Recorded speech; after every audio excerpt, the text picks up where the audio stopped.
coisa. Vai ter editoras tipo a Blucher, que faz o Moisés e vários outros livros da física, EDUSP, Unesp, a Aleph, que tem livro de ficção, Isaac Asimov, Ursula Le Guin, vai ter quadrinhos também, e uns livros críticos. E aí, para chamar público, a gente está fazendo um debate de abertura. Vai ser 13h, quarta-feira, no Abraão. E o tema vai ser assim, a proliferação desses livros, coach quântico, faça fortuna em day trade com Bitcoin, e o que está dando uma decadência dos livros mais críticos, assim, no mercado editorial. E aí a gente vai sortear livros.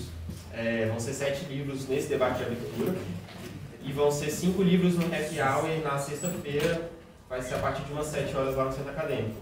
E aí, quem quiser participar do sorteio, é só pegar a ficha comigo. Vou deixar aqui para vocês passando, assim. E aí é só colocar o nome no verso e o telefone e botar na urna lá na Xerox. Ou me dar aqui, agora eu vou ficar aqui, eu pego essa aula aqui também. Meu nome é Henrique. E aí vocês podem me devolver, eu coloco lá para vocês também. Aí eu vou deixar passando aqui. Quando que é o debate? Debate é quarta, 13h. Todas essas informações estão lá no perfil do Centro Acadêmico, no Instagram. Tá? Lá no auditório. Passando, é só colocar o nome e telefone também. Obrigado, professora. Está bem-vinda também, tá, professora? Se quiser. Tá certo, obrigada.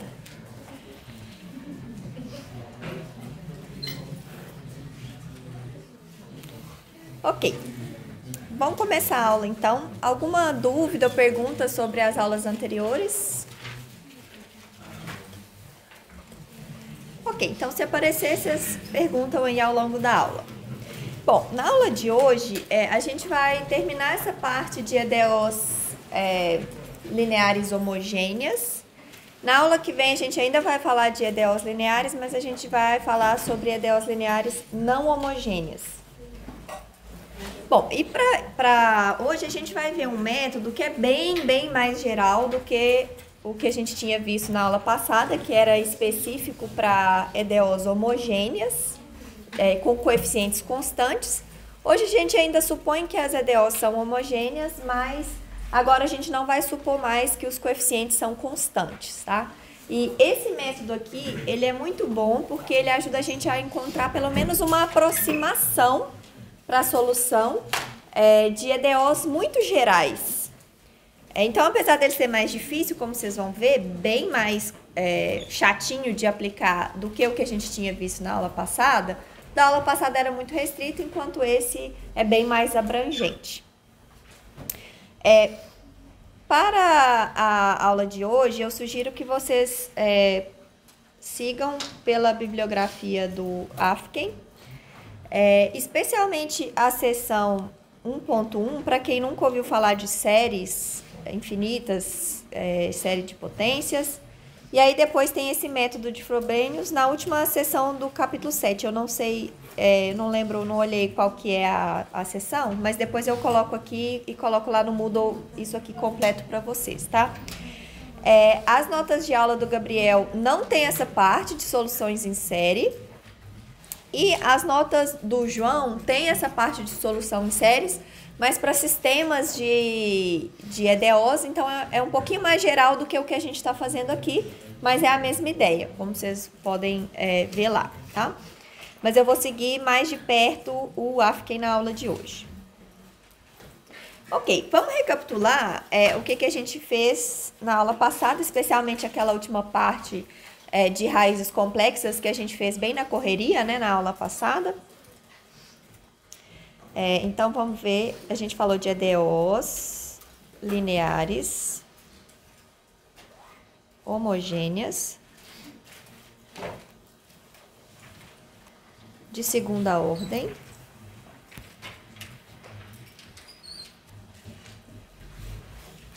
com coeficientes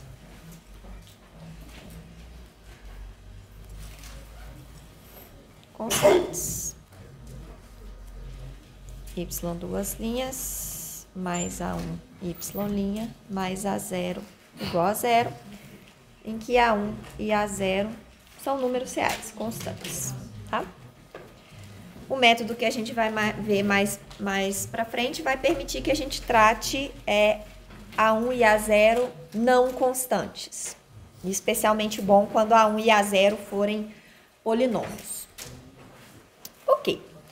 Bom, então a gente começou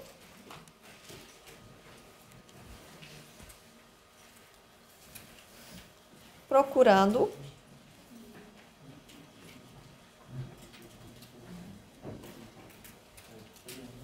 soluções desse tipo aqui.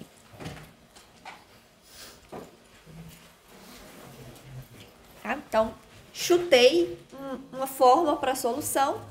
Quero ver para que valores dessa constante R essa coisa é solução. Tá? E a gente viu que isso aqui, para essa coisa ser solução, o R tem que ser raiz dessa equação de segundo grau. Tá? E aí a gente dividiu em 3 casos, dependendo do que acontece com essa equação de segundo grau, né? Que tipo de raízes ela tem. Então, a gente viu o primeiro caso. O caso em que eu tenho duas raízes distintas. E aí, eu tinha duas soluções diferentes.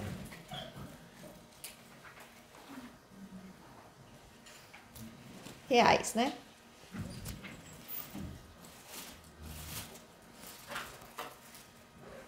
A gente calculou o Wronskiano dessas soluções, era diferente de zero, então essas soluções são LI. Isso significa que elas formam uma base para o espaço vetorial, que são as soluções dessa EDO. Então, a solução geral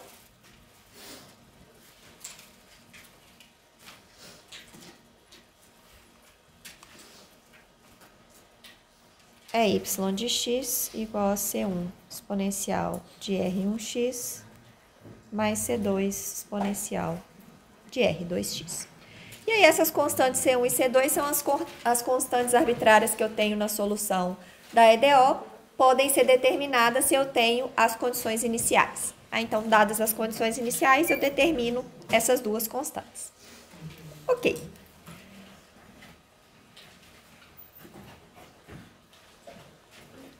Então, esse era o caso mais simples. O segundo caso, eu tinha uma única raiz real.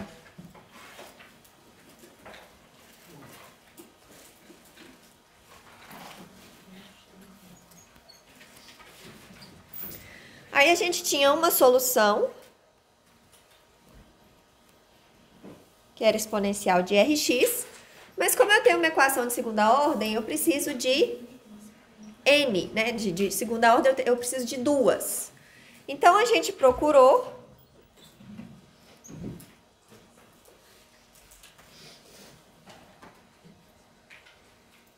outra solução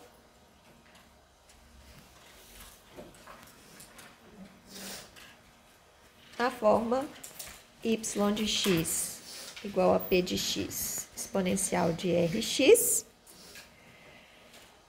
E a gente concluiu que para essa coisa aqui ser solução e não ser, né, só um múltiplo da solução anterior, que não me ajuda em nada, o p de x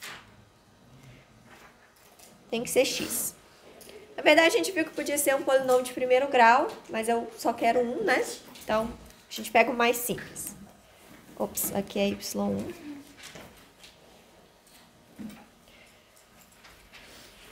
Então, eu fico com y2 igual a x exponencial de Rx.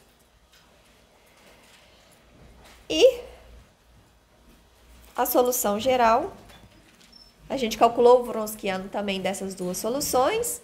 Eu não lembro se eu calculei ou mandei vocês calcularem. Independentemente disso, se a gente colocar essas duas soluções do Wronskiano, a gente vai chegar à conclusão que o Wronskiano é diferente de zero. Então, a solução geral pode ser obtida fazendo combinações lineares dessas duas. Elas são LI, portanto, formam uma base para o espaço de soluções dessa EDO.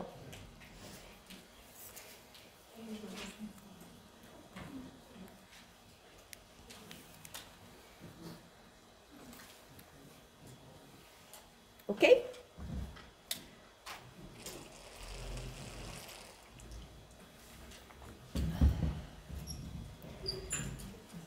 Ok. E aí, por último, a gente viu o terceiro caso.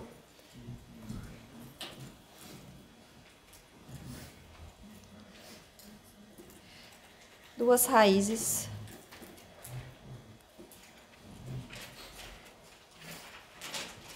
complexas. Nesse caso, sempre que eu tenho duas raízes complexas, uma é o conjugado da outra. Então, se uma for A mais IB, a outra tem que ser A menos IB, tá? E aí, existem duas situações diferentes aqui. Uma delas é aquela em que a gente topa trabalhar com funções que envolvem variáveis complexas.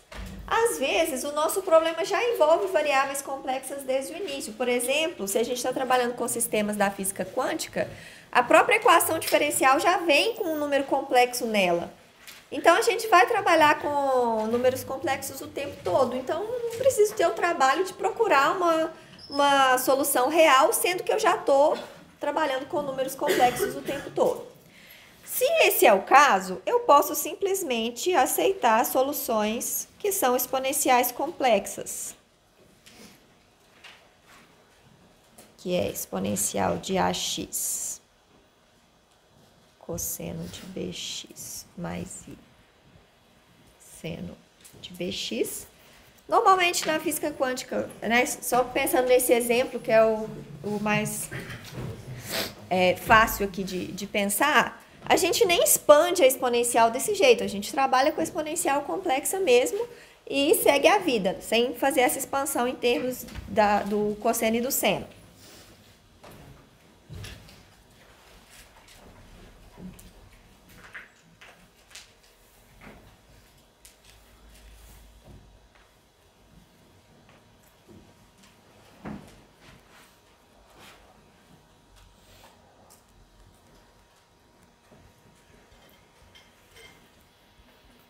Então, se eu topo trabalhar com números complexos, eu vou ficar com esse formato aqui mesmo, tá? E aí, a solução geral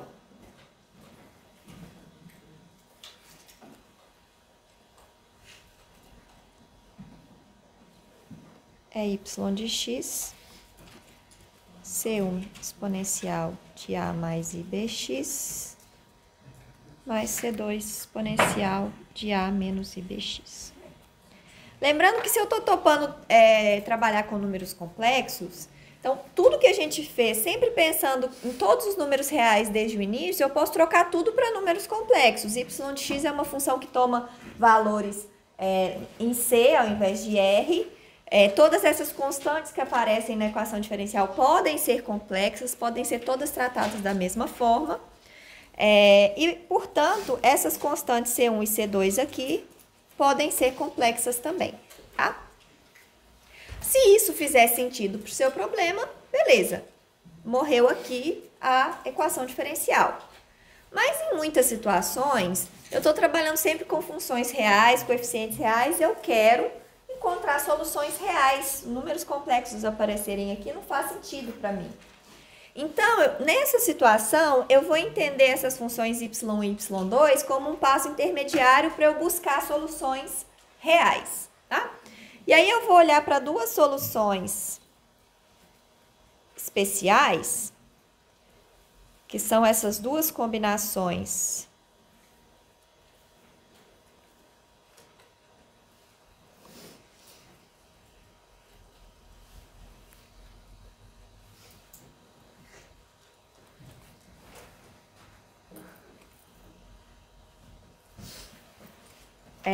especiais, y3 e y4, que vão me dar a primeira só a parte que tem o cosseno.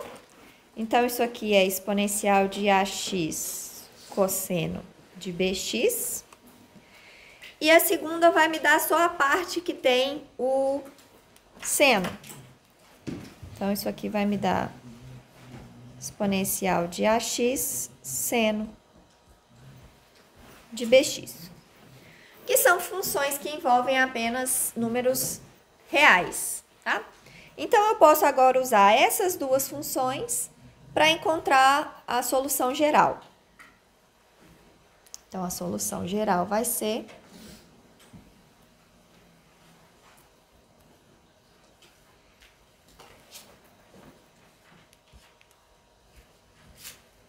y de x igual a C1 exponencial de AX cosseno de BX mais C2 exponencial de AX seno de BX. Então, se eu quero trabalhar só com funções, só com soluções reais, eu posso permitir apenas que C1 e C2 sejam números reais. Então, com isso, eu vou gerar todas as soluções que envolvem apenas números reais da EDO, que, dependendo do problema, pode ser o que eu quero, ok? Então, aí vai qual das duas que eu vou querer seguir, vai da aplicação, né? De onde surgiu essa EDO, para que eu quero resolver essa EDO, qual é o significado das funções envolvidas no problema, qual é o significado das soluções, tá? Ok.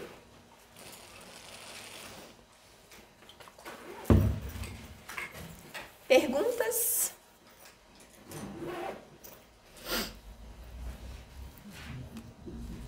Bom, a gente fez para equações de ordem 2, mas isso pode ser generalizado para a ordem n.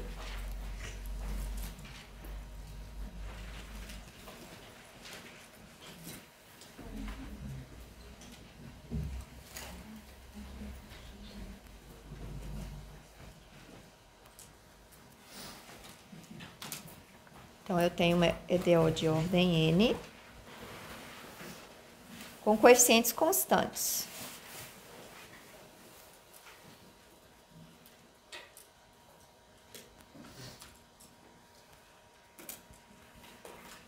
Então, a gente procura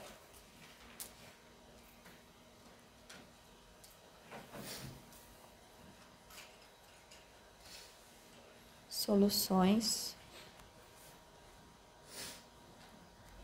da forma y de x igual a exponencial de Rx. Bom, então eu vou procurar soluções dessa forma. Então, eu quero encontrar o valor da constante R para que essa coisa seja solução. Quais são os possíveis R's que eu posso colocar ali, tá? Então, eu vou calcular as n derivadas dessa função e jogar na equação diferencial igual a gente fez no caso anterior, né? Lembrando que a derivada de ordem k dessa função é r elevado a k exponencial de Rx. Vai caindo os k's à medida que os r's à medida que eu derivo. Agora eu vou substituir isso tudo ali dentro, vai ficar r elevado a n exponencial de Rx mais a n menos 1 r elevado a n menos 1 exponencial de Rx a 1r exponencial de Rx mais a 0 exponencial de Rx. Igual no caso anterior, eu coloco a exponencial em evidência. Então, vou ficar com r elevado a n mais a n menos 1, r elevado a n menos 1 mais a 0 exponencial de Rx igual a 0. E para essa coisa ser solução, então, eu preciso que esse pedaço aqui seja 0, já que a exponencial não pode ser 0. Então, é exatamente o mesmo caso da EDO de ordem 2. Tá? Então, eu crio uma equação de grau n para R a partir da EDO com os mesmos coeficientes da EDO. Então, para ser solução, eu preciso que R seja raiz dessa equação aqui. Tá claro?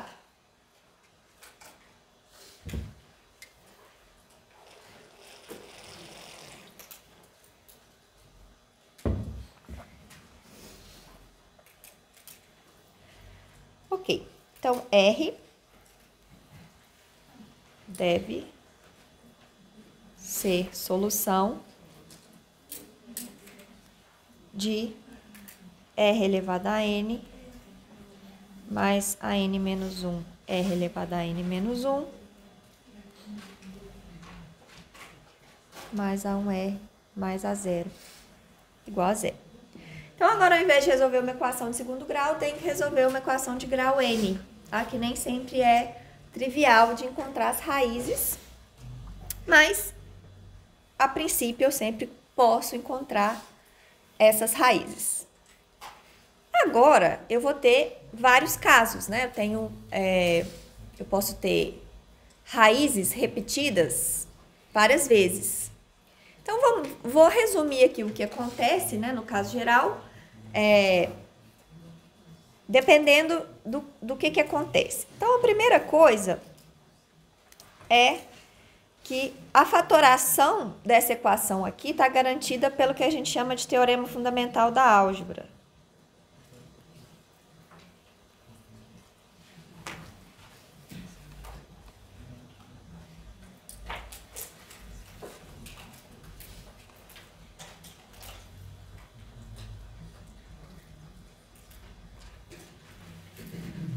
Então, esse polinômio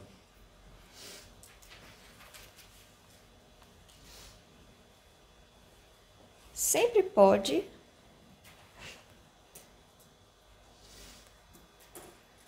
ser fatorado como produto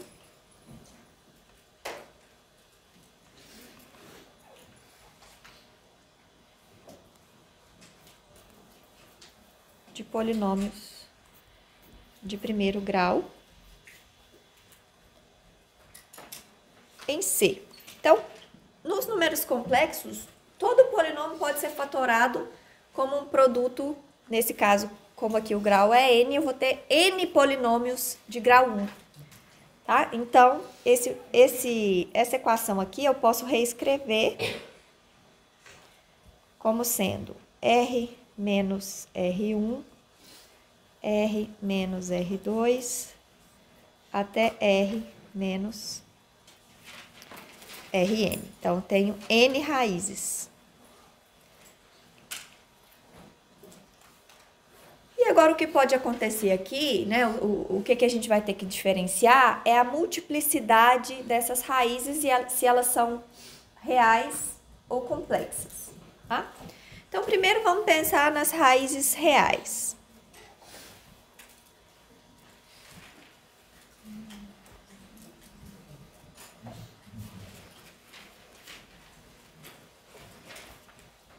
Então, se eu tenho raiz com multiplicidade 1,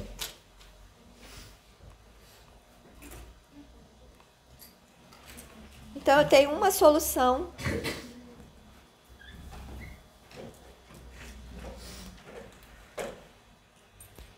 associada,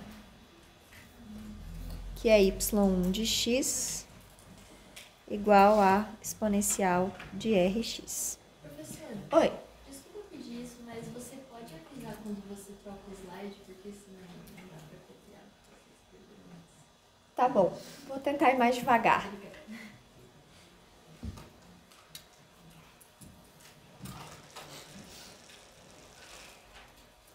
O que é multiplicidade da raiz aqui, tá, gente? Então, é o número de vezes que aquela raiz aparece na fatoração. Então, multiplicidade de 1 quer dizer que aparece só uma vez o termo R menos R1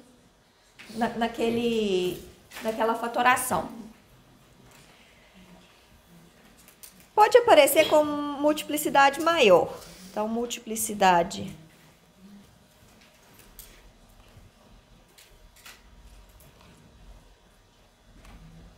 K, eu vou ter K soluções associadas. E aí, como é que eu vou encontrar essas K soluções associadas? A primeira é a exponencial usual, aí a gente procura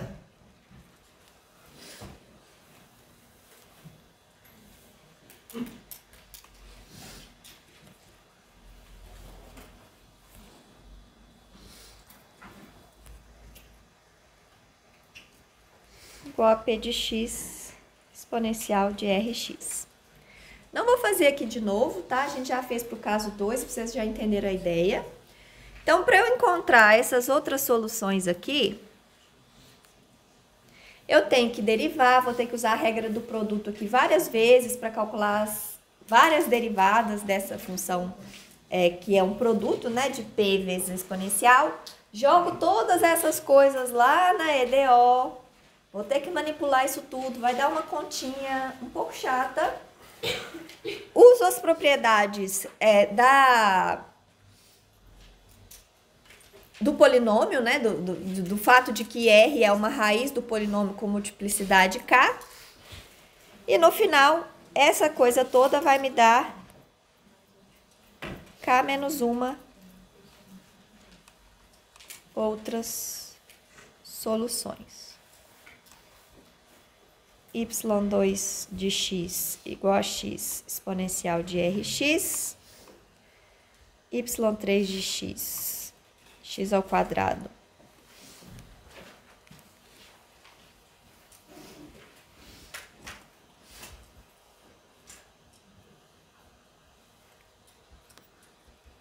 Até yk, que é x elevado a k menos 1, exponencial de Rx.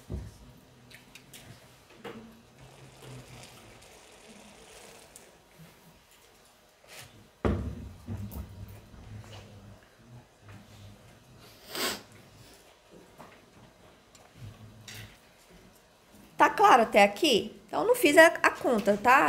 A ideia é a mesma. E as de ordem 2 são as mais importantes pra gente. As mais comuns de aparecerem são as equações de ordem 2. A gente pensa em física, especialmente, né? Você pensa na segunda lei de Newton, a aceleração, derivada segunda. Se você pensa em circuitos RLC, por exemplo, que vai aparecer a derivada segunda da corrente. E assim por diante, né? As outras aplicações.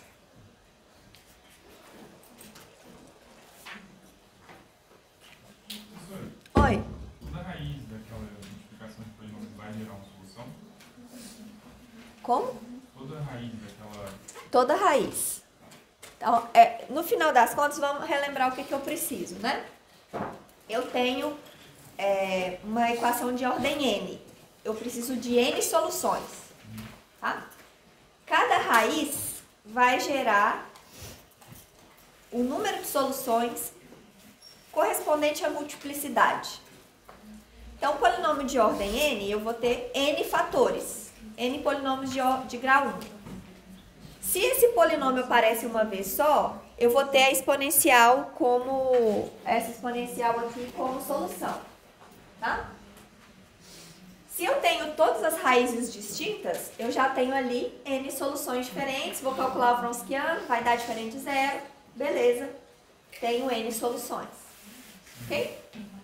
Agora, se aparecer multiplicidade, aí eu tenho uma única solução na forma exponencial, só que aí vai ficar faltando para eu arrumar um conjunto com n. Aí, procurando soluções desse tipo aqui, a gente encontra outras k-1 para completar aquele conjunto. Então, uma raiz de multiplicidade k vai me dar k soluções.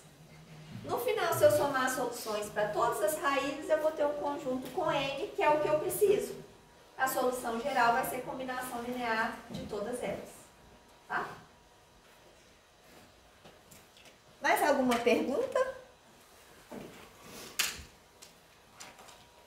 No item 2, para x, vai sempre cair um grau no x, né? Aham. Quer dizer que tipo, é um polinômio de um grau? Tipo, Peraí que eu não entendi. Você pode repetir? tipo, no y3, vou ficar o x quadrado. Aham. Pode ser 4 vezes x quadrado mais ax mais b? Poderia ser. Se a gente fizer essa continha aqui, você jogar lá na equação diferencial, você vai ver que poderia ser um polinômio de grau 1 qualquer, um polinômio de grau 2 qualquer, um polinômio de grau k-1 qualquer. Mas essas soluções com um polinômio qualquer vai gerar exatamente o mesmo conjunto de soluções que essas aqui. Então a gente escolhe essas porque são mais simples. Vai dar uma parametrização mais simples para o conjunto de soluções, tá? Então é só por simplicidade. Mas pode ser que em uma determinada aplicação, você colocar um polinômio diferente seja mais vantajoso, porque aquilo tem um significado.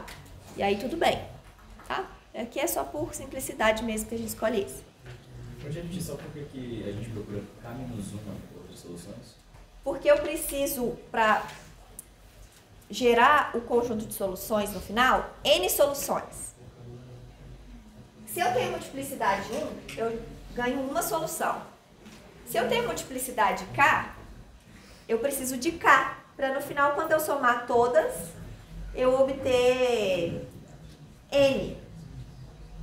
Tá? Então, se eu tenho é como se eu tivesse uma solução para cada termo do polinômio, para cada fator de grau 1 no polinômio. Só que se esse fator é repetido, eu não posso usar exponencial, porque senão eu tenho a mesma função e aí não vai dar LI, vai dar LD. Então, para esses fatores repetidos, eu preciso encontrar outras soluções que não a exponencial. Por isso que eu procuro K, para dar certinho um conjunto com N no final. Tá claro?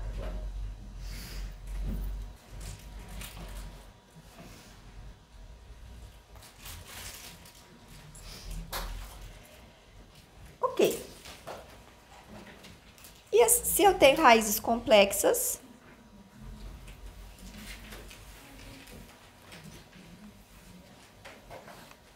pelo fato do polinômio ser real desde o início, se eu tenho uma raiz R, que é A mais IB, eu tenho outra que é A menos IB.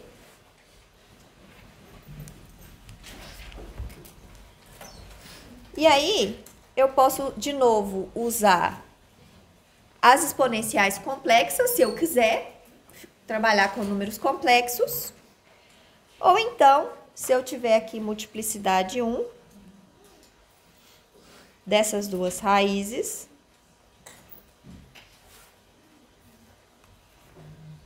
então eu vou ter exponencial de AX cosseno de BX,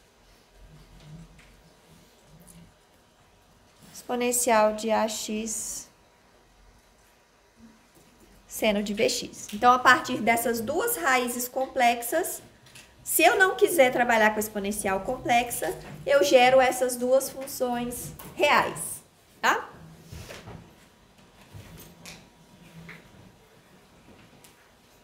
Se eu tenho essas duas raízes com multiplicidade K,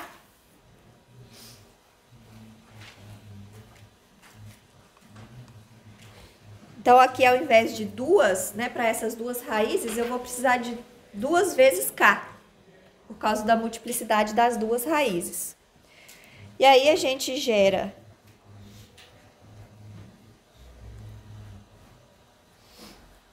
outras soluções.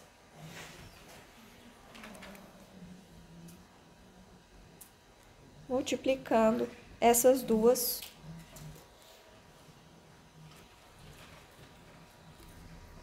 pelos polinômios x até x elevado a k menos 1.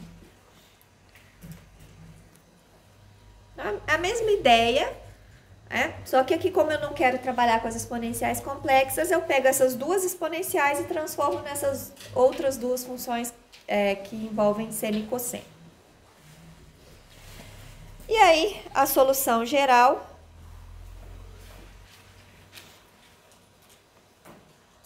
não vou escrever aqui porque, né, depende muito do polinômio, quantas raízes vai, que tipo de raízes vai ter, né? Mas é a combinação linear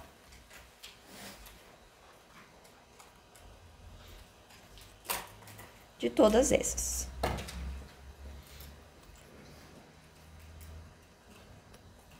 Então, independente da ordem, qualquer equação diferencial com coeficientes constantes, a gente sempre consegue resolver usando essa tática aqui, tá? Então, eu fatoro o polinômio, que pode... Esse primeiro passo pode já não ser trivial, tá? Mas eu fatoro o polinômio, olho para as raízes, e para cada tipo de raiz eu vou ter uma solução diferente. Um conjunto de soluções dependendo da multiplicidade. No final das contas, independentemente de que tipo de raízes eu tenho ali, eu vou ter um conjunto com N soluções LI. E aí, a solução geral, uma combinação linear dessas N soluções, tá? Então, eu, pelo menos, nunca precisei resolver uma EDO de ordem maior. Normalmente, as de ordem 2 são as mais importantes.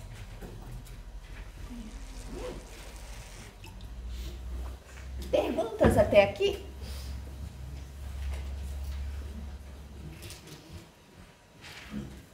Ok.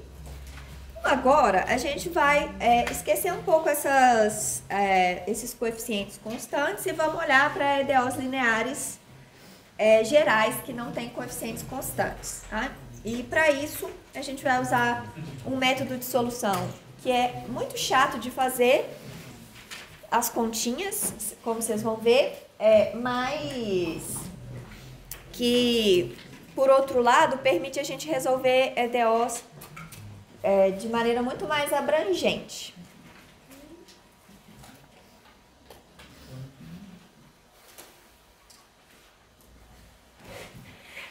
Porque antes da gente começar, quem aqui já viu séries em algum curso do IME? Ou da física? Tá, pouquíssimas pessoas, né? Bom, então, esse curso a gente fala de séries 2 vezes. A gente vai falar agora rapidinho. E é uma coisa que eu nem vou cobrar tanto assim, mas... porque é umas contas muito chatas, então a gente faz algumas vezes para aprender o método, mas a gente não vai ficar fazendo tanto exercício disso. Mas depois a gente precisa muito de séries na hora de falar de EDPs, equações diferenciais parciais. Então, hoje eu vou dar uma introdução rápida ao tema de séries. E sempre que a gente precisar de alguma propriedade, a gente vai enunciar essa propriedade das séries, tá?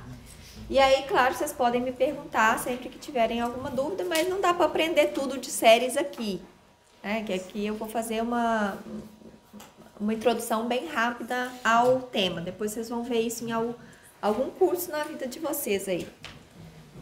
Cálculo alguma coisa, provavelmente. Ok.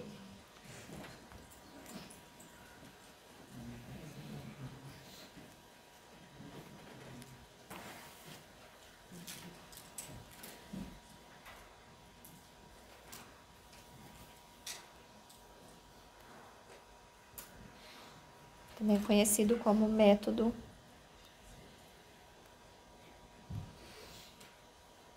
de Frobenius. Então, essa parte aqui, como eu falei para vocês, ela está especialmente boa no Afken. Então, eu sugiro vocês olharem por lá. Estou chamando de Mathematical Methods for Physicists. E essas sessões que eu tô falando para vocês do Afken é sempre da edição 7, tá? As outras edições eu não sei, porque às vezes tá em outra ordem, muda um pouco, mas eu imagino que esteja mais ou menos igual nas outras edições também. Então, essa parte de séries, ele faz na seção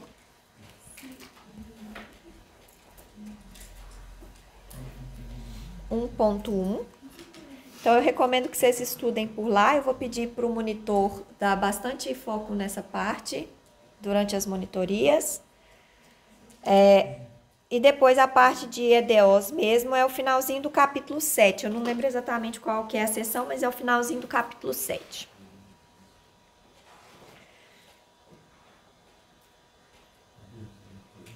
Ok, então vamos primeiro falar de séries.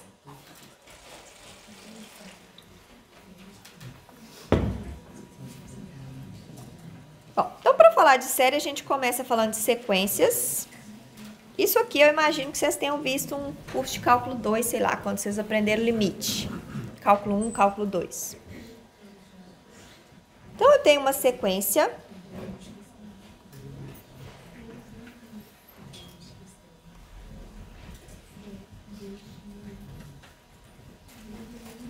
SN.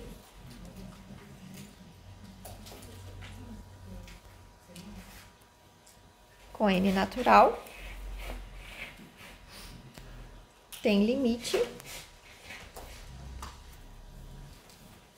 Se existe L,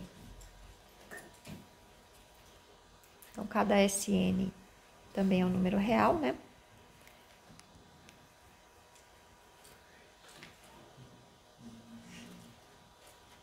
Tal que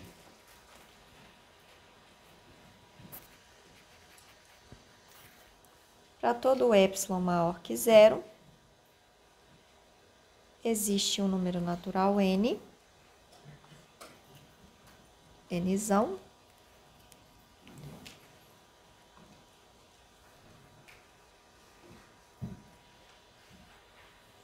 tais que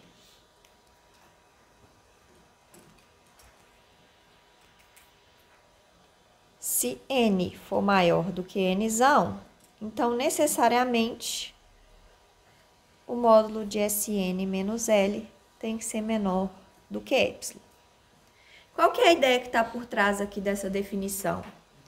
Quer dizer que se eu pegar o N suficientemente grande, se eu olhar para o final da sequência, esses números Sn estão próximos do número L. Então, quanto maior for o N, mais próximo de L essa coisa vai estar, tá?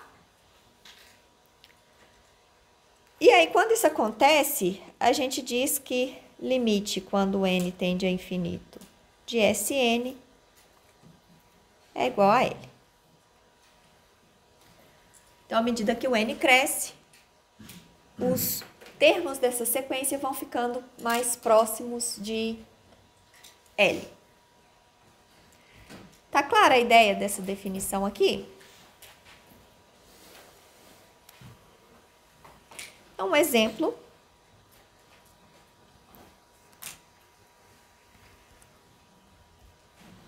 Deixa eu fazer na outra página, né?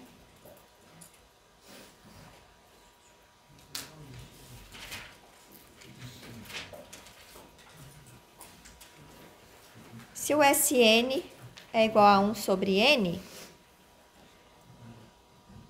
limite quando N tende a infinito de 1 sobre N é 0. Eu não vou ficar aqui tentando achar épsilons e n's, tá? Mas é só para a gente ter uma ideia aqui da definição formal. Mas aqui o que a gente quer é descobrir qual que é o número, se esse número existe, né?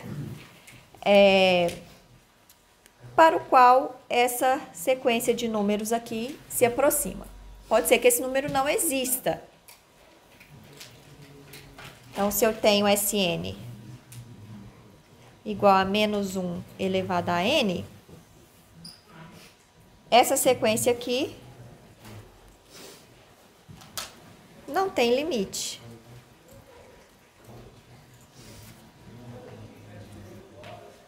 Porque essa sequência sempre fica trocando de 1 para menos 1, 1, menos 1, 1, menos 1. Então, isso não está se aproximando de número nenhum à medida que o n vai para infinito, né? Então, essa coisa aqui não tem limite.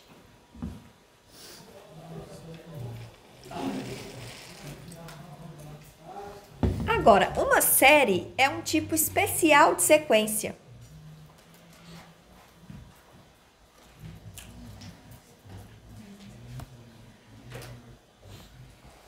Então, uma sequência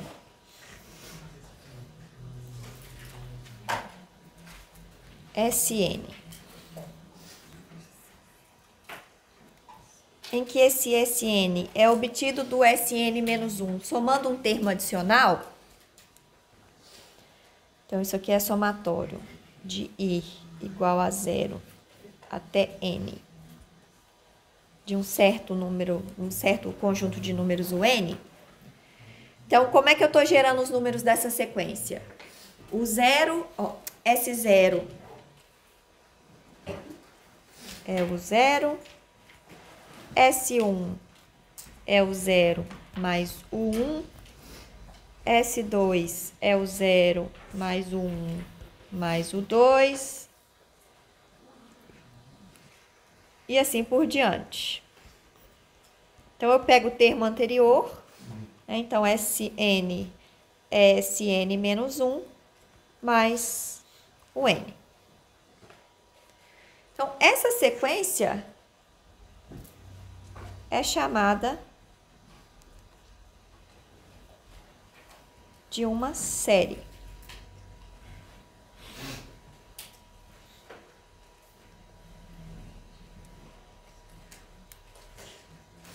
E a gente diz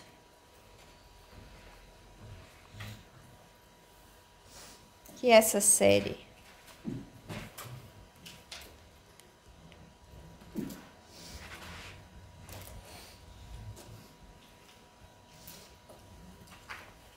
converge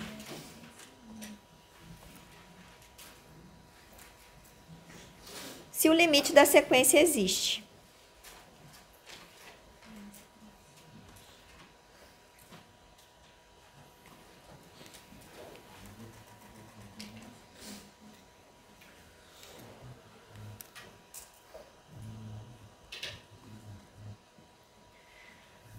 Então, uma sequência é simplesmente, uma série é simplesmente um tipo especial de sequência. E se o limite dessa sequência existir, a gente diz que essa série converge. E aqui eu vou usar essa notação aqui de converge para S por causa dessa ideia de soma, né? E aí, a gente usa uma notação diferente, que é essa aqui.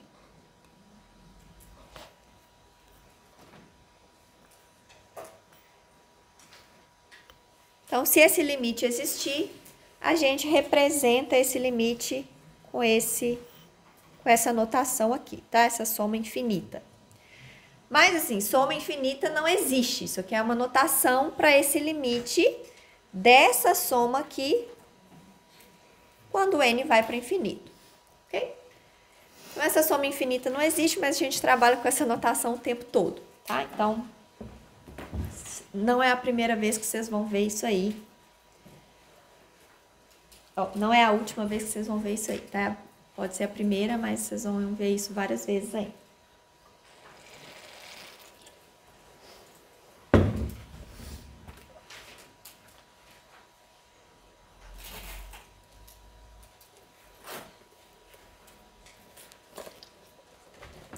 Ok, então, quando a gente vai aprender séries lá no cálculo, eu acho que eu aprendi isso no cálculo 1, no cálculo 2, eu acho.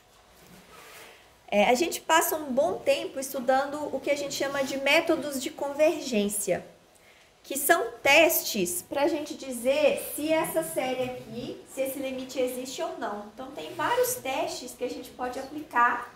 Se eu sei quem são os UN, eu consigo dizer se essa série converge ou não, tá?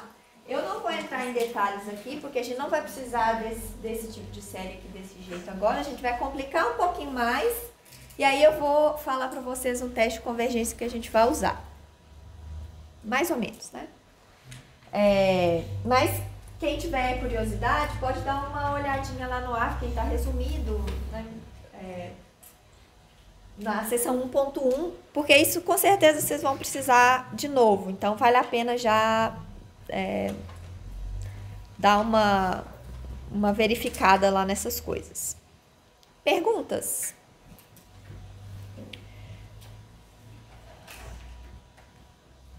Então, testes de convergência.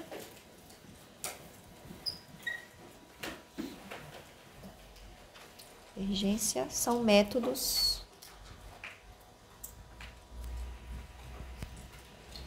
para verificar se S existe. Então, na bibliografia seção 1.1. Tem vários métodos, tá? Vários testes que a gente pode aplicar. Então, se eu sei quem são essas funções UN que apareceram aqui, eu jogo essas funções no teste e aí o teste pode me dizer se essa série converge. Se ela não converge, a gente diz que ela diverge, tá? Se o limite não existe. Ou, às vezes, esses testes podem ser inconclusivos. Ele não fala nada, nem que sim, nem que não. E aí, a gente tem que procurar outro teste ou arrumar outro jeito de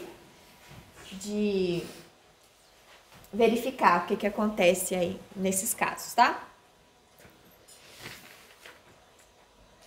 Ok.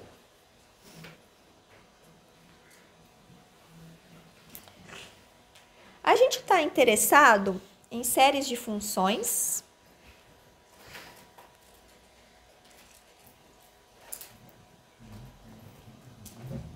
Então, agora eu vou complicar um pouquinho mais, porque agora, para cada x, eu tenho um valor de UN. Então, esse limite, essa série, pode depender de x. Então, agora, os termos da série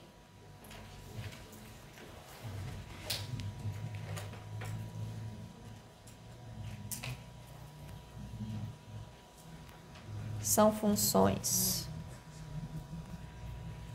de x. Então, eu tenho o n de x. E agora eu tenho que verificar a existência desse limite, a convergência da série, para cada x. Então, Sn de x é a soma de n igual a 0 até infinito de o n de x.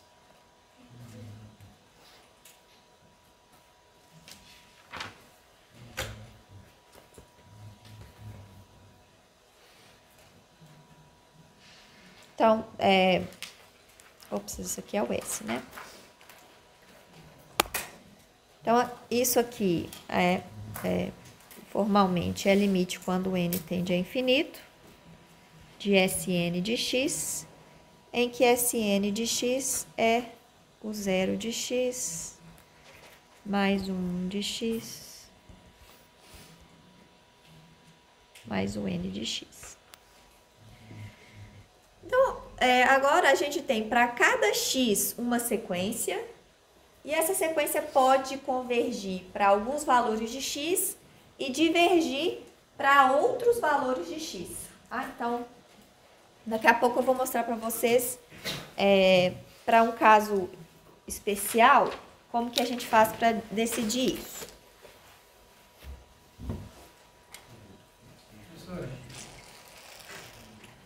Nesse caso, o limite ele vai convergir para uma determinada função? Ótima pergunta, tá? Então, se eu fixar o x, tudo aqui vira uma sequência de números, uma série de números, que vai convergir, vamos supor que converge, vai convergir para um determinado valor, que vai ser a função s calculada para aquele x. Se eu troco de x, eu vou trocar esses valores, troquei a série, vai convergir para outra coisa. Então, esse valor aqui, esse limite, depende do x. E, portanto, é uma função de x. Exatamente o que você imaginou. Então, agora, como eu tenho uma dependência em x da série, eu vou ficar, no final das contas, com um limite, que, se existir, depende do x e, portanto, me dá uma função de x. E é justamente aí que a gente quer chegar. Eu quero representar uma função através de uma série desse tipo, tá? E aí a gente faz nas duas vias. Pegar uma função conhecida e transformar numa série para me ajudar a resolver a EBO e entender essa série como uma função, mesmo que eu não consiga escrever ela em termos de funções conhecidas, tá?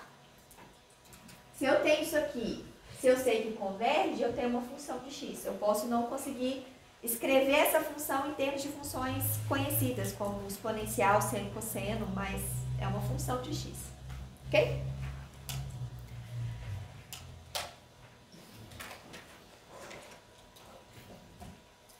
Mais alguma pergunta? Mais uma última definição.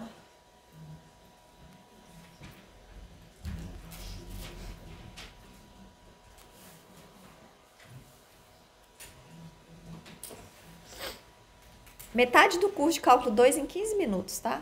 Que nós estamos fazendo aqui. Então, se você estiver meio boiando, é culpa minha, tá? Porque eu estou fazendo muito rápido. Mas a gente não vai usar todas essas coisas o tempo todo. Mas eu quero falar o básico para vocês entenderem mais ou menos o que a gente vai fazer depois, tanto agora quanto na parte de série de senos, que a gente vai ver depois. Bom, então, vamos voltar aqui, né? Então, como eu falei para vocês, esse limite aqui, vamos supor que a série converge, né? Para todo x. Nem sempre isso vai acontecer, mas vamos supor que converge. A convergência, comportamento dessa série, depende de quem é o x. Então, pode ser que essa série convirja mais rápido para determinados valores de x e mais devagar para outros valores de x. Então, o que eu quero dizer com mais rápido ou mais devagar? Então, aqui na hora de a definição de convergência, tem esse nzão aqui, né? Que é o valor a partir do qual eu estou suficientemente próximo do limite. Então, esse nzão aqui vai me dar uma ideia de quão rápido essa série converge. Se esse n é muito grande, quer dizer que eu tenho que ir lá para o finalzinho da série para estar próximo do L.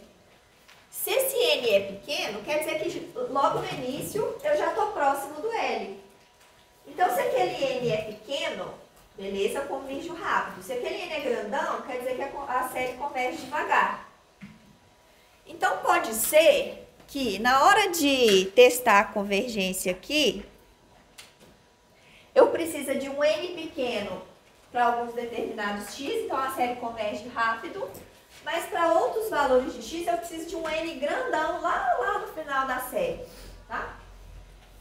E isso aqui é ok, bom, porque pelo menos você está convergindo, né, para todo x, mas isso é ruim na hora de eu fazer cálculo com essas séries. Então, eu não quero considerar esses casos em que eu tenho essa convergência que pode ser muito lenta para determinados valores de x comparados com outros. Eu quero que todos convirjam ali mais ou menos na mesma rapidez.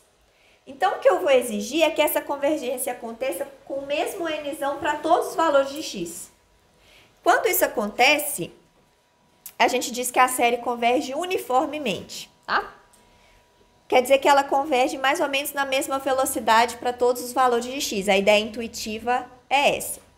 Nós não vamos precisar ficar testando isso aqui dessa forma que eu vou enunciar, tá? Mas eu preciso disso para poder depois fazer cálculo com a série, integrar, derivar, saber se é contínuo ou não. E isso é essencial para o que a gente vai fazer na hora de resolver séries. Então, a gente diz que uma série de funções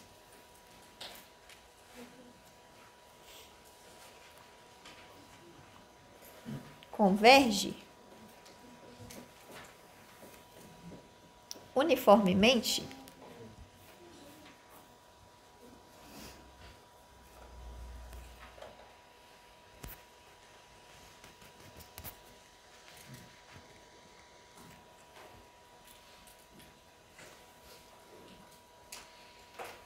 se para todo epsilon maior que zero existe n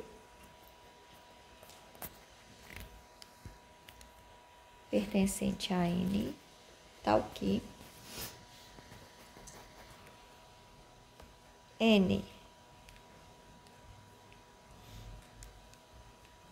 nzinho maior do que nzão implica que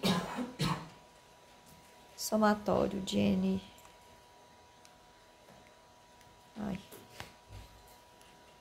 Sn de x menos S de x é menor do que epsilon para todo x. Né? Esse Sn é as somas que a gente chama de somas parciais da série.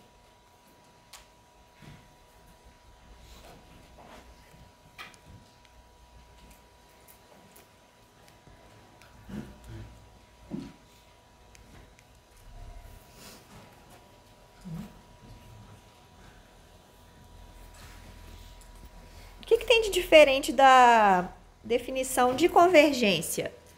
Então, essa coisa aqui vai convergir para cada x se acontecer isso aqui. Mas pode ser que esse nzão, esse valor de nzão aqui que eu preciso tomar, dependa do x. Então, para alguns x eu preciso de um n pequeno, para outros x eu posso precisar de um n grande. Então, a gente exige essa palavrinha adicional aí, uniforme, quando eu consigo pegar esse nzão aqui independentemente do x. Então, mesmo n funciona para todo x.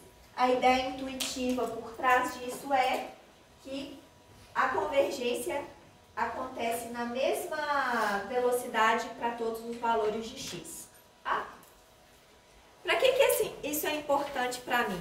Porque agora a gente vai poder fazer cálculo com essas séries, derivar a série, integrar a série, ver se é contínua ou não. E isso é essencial na hora da gente resolver as EDOs.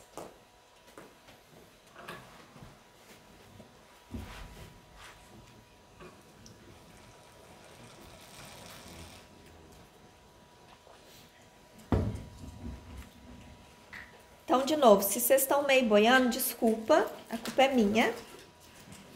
Mas eu não quero falar com todo o rigor essa parte, com todas as definições, mas também não quero simplesmente tacar a série aqui e falar o que acontece. Vocês vão aprender isso com calma e cuidado em algum curso mais para frente, tá? Ou na física ou na matemática. Qual é a diferença entre S de x e Sn de x? A S é o limite e Sn são as somas parciais. Então, o S seria a soma com todos os termos, né, até o infinito. Que, na verdade, formalmente, né, é esse limite aqui, tá? Professor, Oi. só para confirmar, tanto sequência quanto série, o n varia de 0 a infinito sempre? Ah, não, depende. Tem hora que você começa do 1, depende. Eu acho que o livro começa do 1, eu prefiro começar do 0, tanto faz, tá? Todas as definições são iguais, é só a maneira de escrever mesmo. Professor, Oi. esse limite de Sn é o limite da soma ou o limite da sequência? Então, tá, vamos lá. A sequência é obtida através de somas. Então, cada termo da sequência é obtido a partir do anterior, somando um termo a mais. Tá? Então, deixa eu repetir aqui para ficar bem claro o que eu estou fazendo aqui. Então, eu tenho S0 é o 0, S1 o 0 mais o 1, S2 o 0 mais o 1 mais o 2 e assim por diante. Então, Sn o 0 até o n, tá? E eu continuo fazendo essa soma, cada vez soma um termo adicional. E aí eu vou ver o que esse cara aqui, o que acontece com esse cara aqui quando o n vai para infinito. Então, se esse limite existir, isso aqui vai ser o S, que agora pode depender do x, porque o Sn depende do x, tá? Então, é uma sequência criada com a soma. E eu estou olhando para o limite dessa sequência. Então, isso aqui é limite quando n tende a infinito de Sn de x.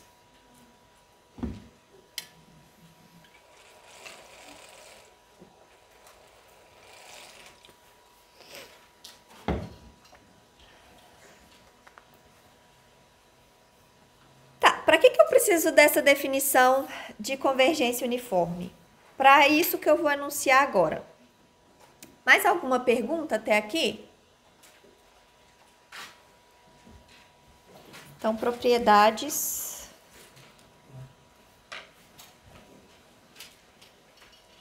Professor, Oi. a sequência ela não precisa, sequência mesmo, ela não precisa ser uma soma, né? Não, poderia ser, por exemplo, aquela que a gente viu, Sn igual a 1 sobre n, não é uma soma. Cada termo é 1 sobre n, tá? Mas eu estou interessado nas sequências especiais que são criadas a partir da soma, que a gente chama de séries.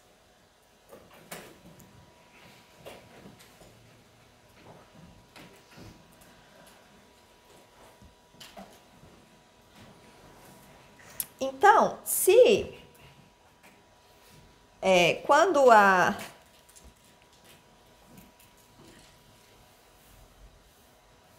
série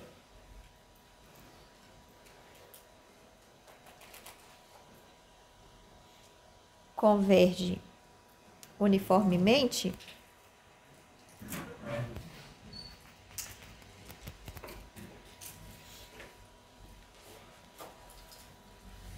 temos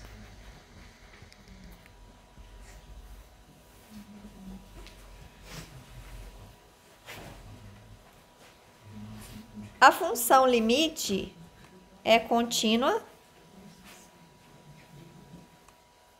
se as funções UN, se os termos da série são contínuos. E agora, mais legal. A gente diz que a série é o que a gente chama de integração termo a termo. A série pode ser integrada termo a termo. Então, a integral da função limite, em um determinado intervalo, onde essas coisas aqui convergem uniformemente, é a soma das integrais dos termos da série. Então, é para isso que eu preciso saber se converge uniformemente ou não. Oi? Essa convergência uniforme depende do comportamento de cada sequência? Depende de quem são esses UN aqui, tá? Tem métodos de testar, que a gente não vai ver de maneira geral. A gente vai ver para os casos particulares que a gente vai usar no curso. E, tipo, dá pra você saber, sei lá, tipo, você tem o N sequência, só que só uma não tá deixando ser convergência uniforme. Tipo, isso faz alguma relevância, assim? Não é uma coisa só, um termo só não vai interferir na convergência, tá? Eu tenho que ser uma propriedade mesmo de todos os UNs. Onde que surge aquela passagem que às vezes a gente acha que é abuso de trocar integral com somatório? É daqui. É daí? É, porque aqui, ó, na verdade, se eu estou integrando exatamente isso que está escrito aqui, ó. Porque aqui, integral de S de x é a integral de n igual a 0 até infinito de o n de x dx. E eu estou falando que isso aqui é igual ao somatório da integral. Então, é exatamente isso que você falou. Estou trocando. Posso trocar? Às vezes sim, às vezes não. Quando converge uniformemente, eu posso trocar sempre. Mas se não converge uniformemente, pode ser que isso aqui não funcione. Tá? Então, esses truques que a gente faz, vou trocar. Funciona. Às vezes. Então, a gente sempre tem que tomar cuidado. Só que se convergir uniformemente, o que na maioria dos casos que a gente trabalha é verdade, então a coisa funciona bem. E aí não tem maldade nenhuma em trocar, existe um teorema. Não estou provando isso aqui, só estou enunciando, mas tem que ter uma demonstração formal para isso. Não é truque, é resultado de teorema provado formalmente. Então, tá de boa, tá? O que a gente precisa ver é a regularidade de todas essas coisas, né? Mas normalmente, os problemas com os quais a gente trabalha são muito regulares. E aí vai ter convergência uniforme, tudo vai funcionar bem. Estou lá resolvendo um problema que as funções são horrorosas. Aí eu preciso preocupar, testar para ver se isso que eu estou fazendo faz sentido ou não. Tá? Então, por isso que eu quis enunciar a convergência uniforme, porque ela garante que eu posso fazer isso. A integral a gente vai usar pouco agora, eu acho. Mas a próxima propriedade a gente vai usar muito, que é a mesma coisa para derivada.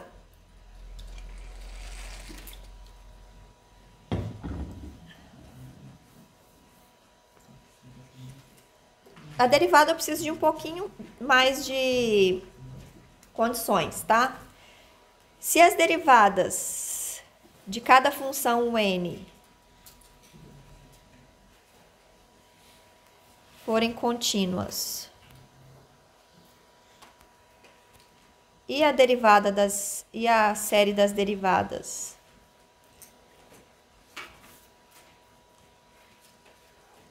converge uniformemente,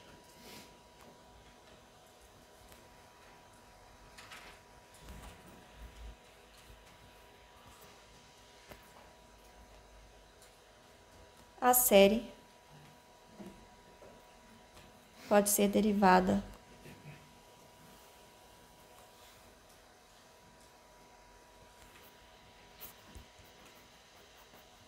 termo a termo,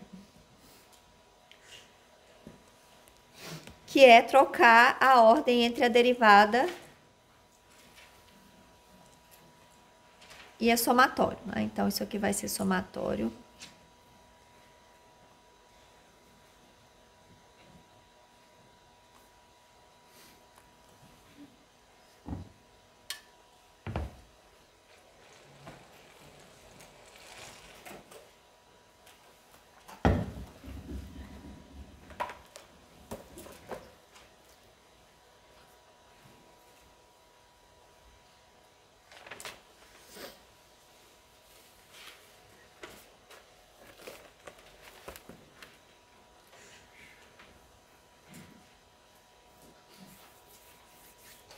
Então, isso aqui é o que a gente vai usar.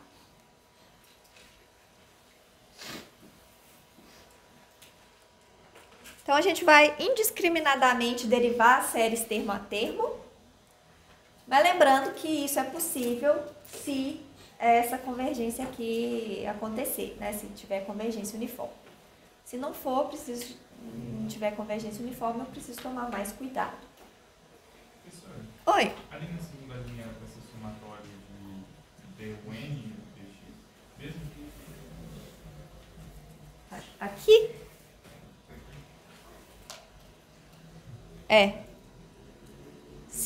Para eu poder derivar termo a termo, eu preciso que essa série aqui converja uniformemente também.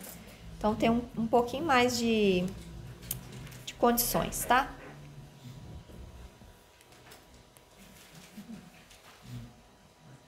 Então, a derivada dos termos da série.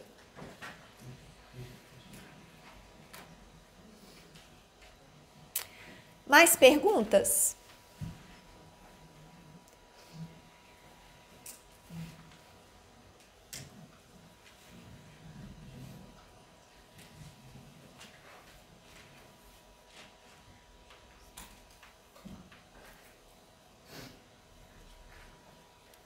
Ok, vou enunciar mais 3 resultados.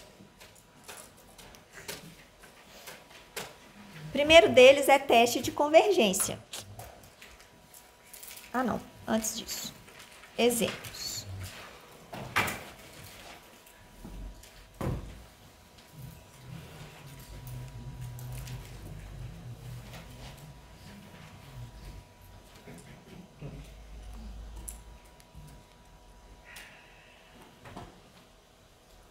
Série de senos.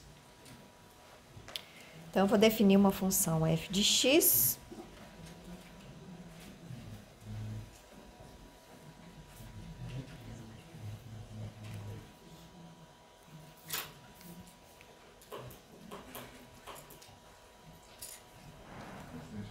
Dessa forma aqui.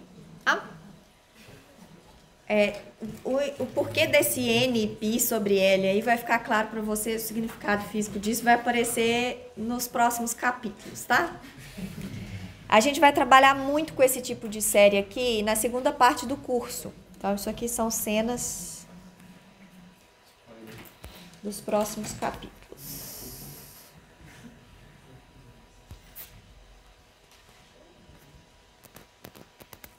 E aí a gente vai ver propriedades desse tipo de série. A gente vai ver quando é que isso converge, quando que não converge, tá? Mas a gente vai ver isso depois, com mais cuidado para esse tipo de função aqui.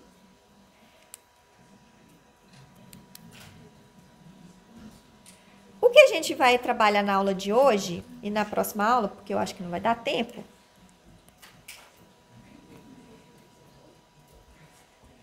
são séries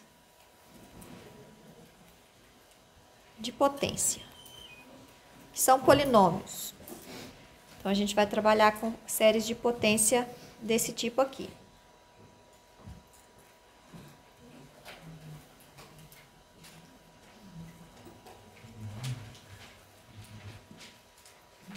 Esse x0 fixo, tá?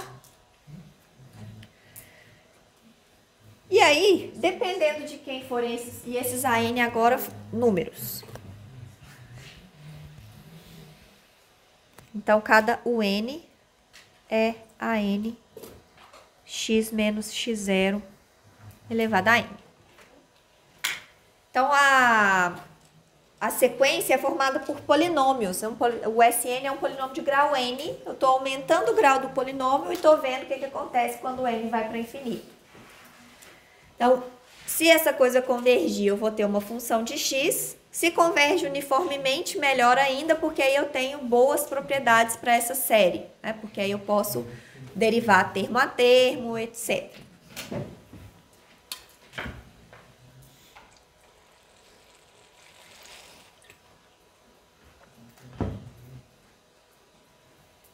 Para a série de potências, eu vou enunciar aqui um teste de convergência que a gente pode usar, tá? Então, teste de convergência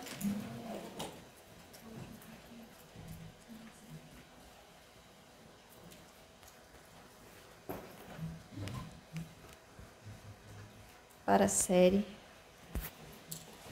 de potências. Então, Então, a série de potências como é, né?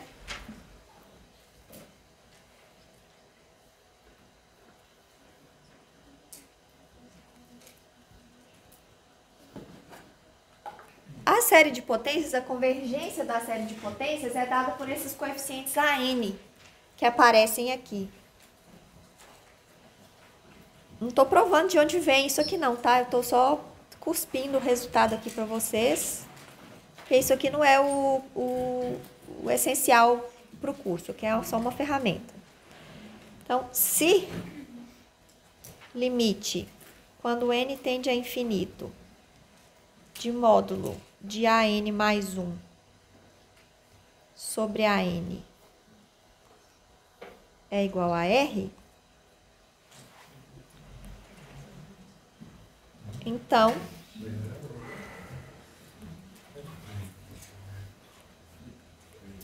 a série converge uniformemente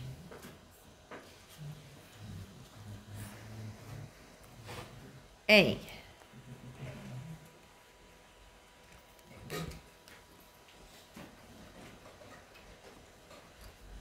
x0 menos 1 sobre R menor do que x menor do que x0 mais 1 sobre R. Então, a série converge uniformemente nesse intervalo. E a série diverge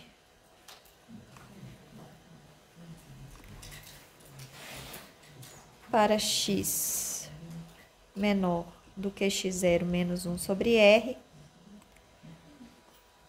e x maior do que x0 mais 1 sobre r. Então, o teste de convergência para a série de potências não é tão difícil, a gente só tem que calcular esse limite aqui, tá? Que não é tão difícil de calcular na maioria dos casos. Oi? O x0, então, não varia com n.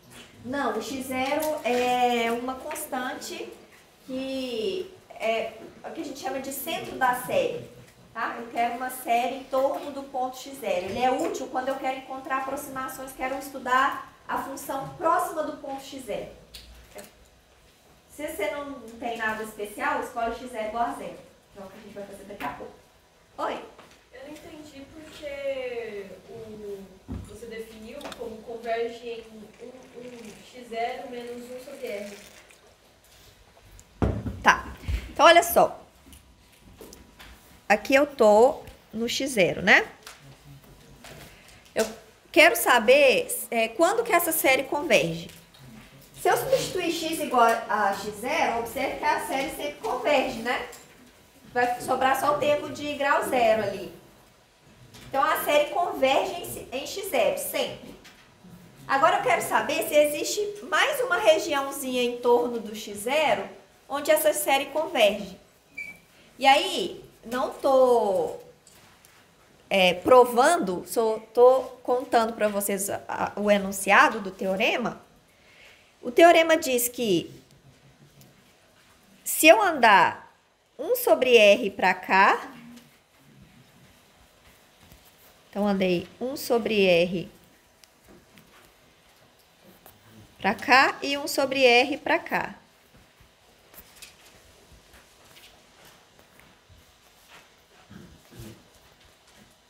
O que o teorema diz é que nessa região aqui, a série converge uniformemente.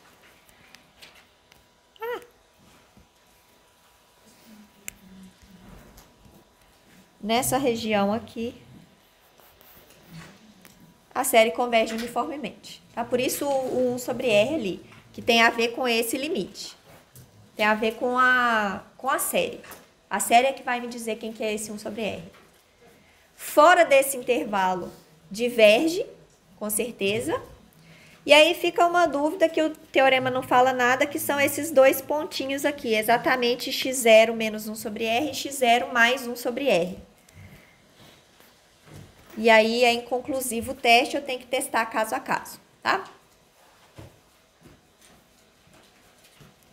E é esse tipo de série aqui que a gente vai usar.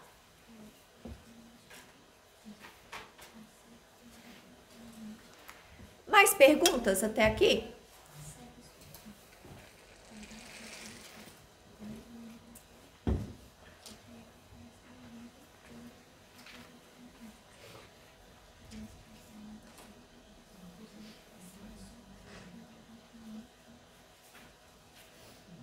Ok.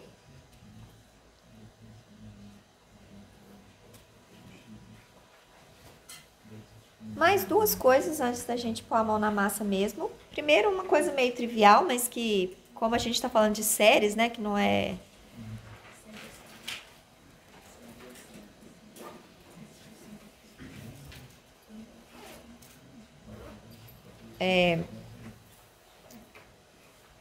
um pouco complicado, então vale a pena a gente salientar isso aqui.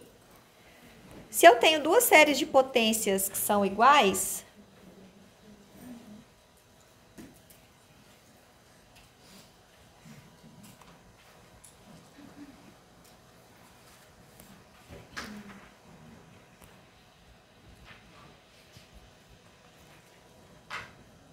então, obrigatoriamente, todos os coeficientes têm que ser iguais.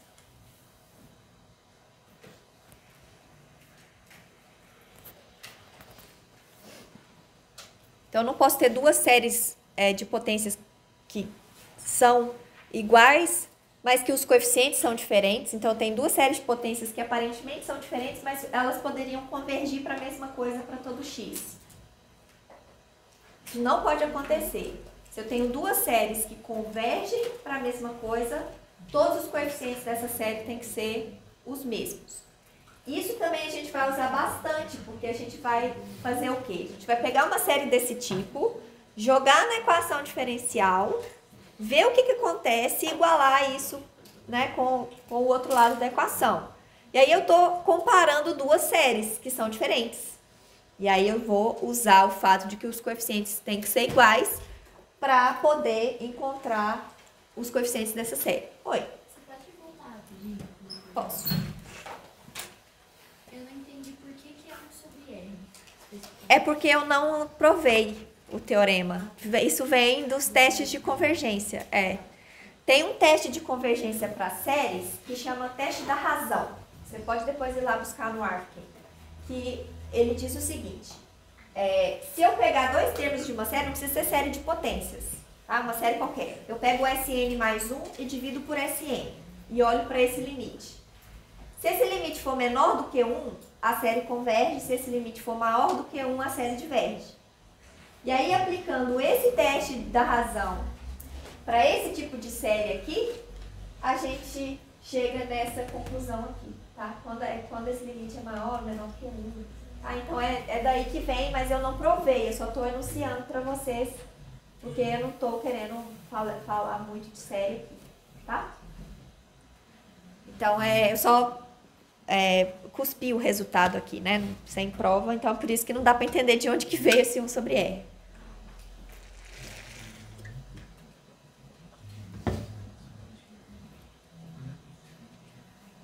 Mais alguma pergunta? Você pode só me passar por que os coeficientes que têm que ser iguais e não talvez o valor de x? Tá, não, o valor de x vai influenciar aqui também. Tanto é que isso aqui as duas coisas estão interligadas, tá?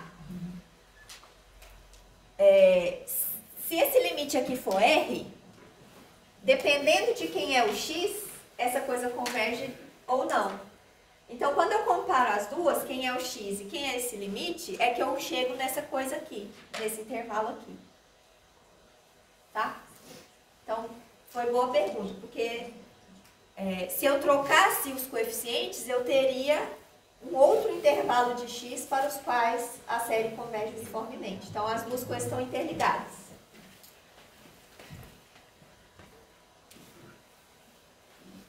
Professor, eu acho que o Oi. Paulo está descarregando. Provavelmente. Se ele descarregar, é um bom sinal para eu terminar a aula um pouco mais cedo. Então, deixa eu só...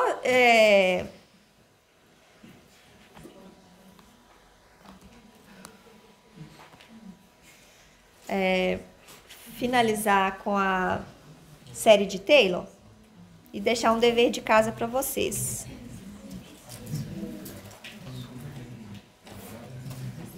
Série de Taylor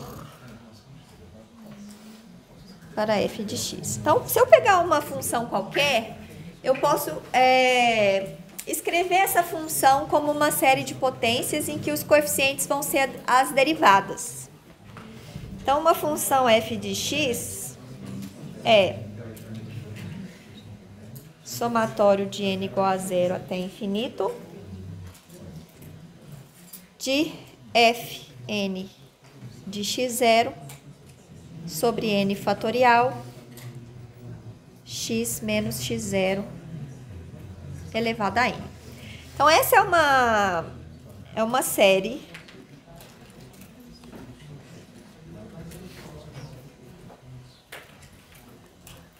de potências que representa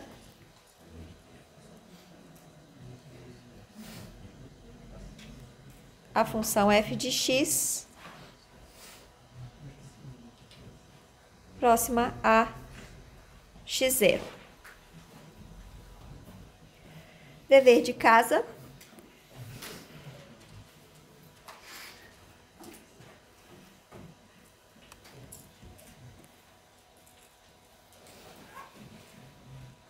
Calcular a série de Taylor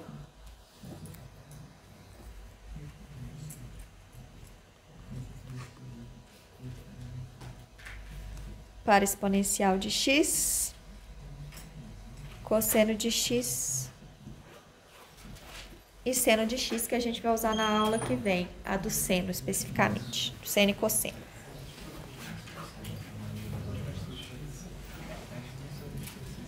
Ufa! Sugiro fortemente que vocês revisem essas definições aqui para a próxima aula, tá? Antes da gente terminar, deixa eu só contar para vocês o que a gente vai fazer. Enquanto o meu tablet tiver bateria.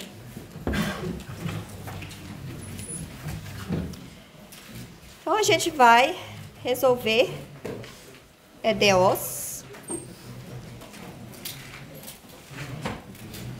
usando série de potências. Isso é conhecido como método de Frobenius. Então, vamos supor que eu tenho aqui um exemplo. Y duas linhas mais Y igual a zero. Eu vou supor que a função y é representada por uma série de potências.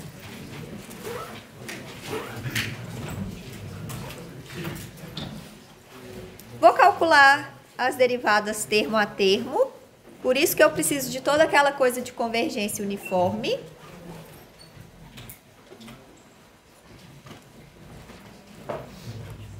Então, tenho que fazer a derivada primeira.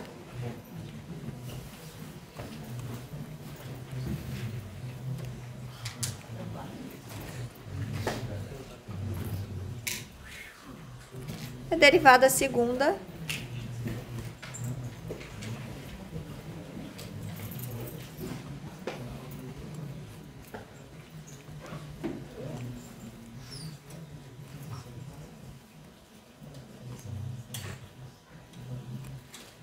E agora o que eu vou fazer é jogar essas coisas todas na equação. Então, eu vou pegar a derivada segunda para essa equação específica, né, que é um exemplo. Vou pegar essa derivada segunda e a própria função e jogar na EDO e tentar descobrir quem são os coeficientes AN para que a EDO seja satisfeita. Então, se eu colocar tudo aqui dentro da EDO, eu vou ficar com somatório de n igual a 2 até infinito. N menos 1, N a N. X elevado a N menos 2. Mais somatório de N igual a 0 até infinito. A N. X elevado a N igual a 0. O objetivo do método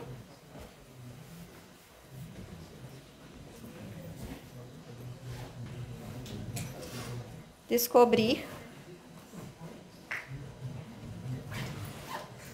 quem são a N para que a equação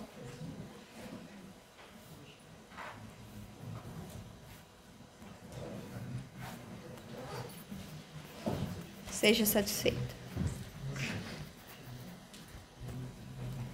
E aí essas continhas que não são difíceis, mas são um saco de fazer, a gente faz na aula que vem.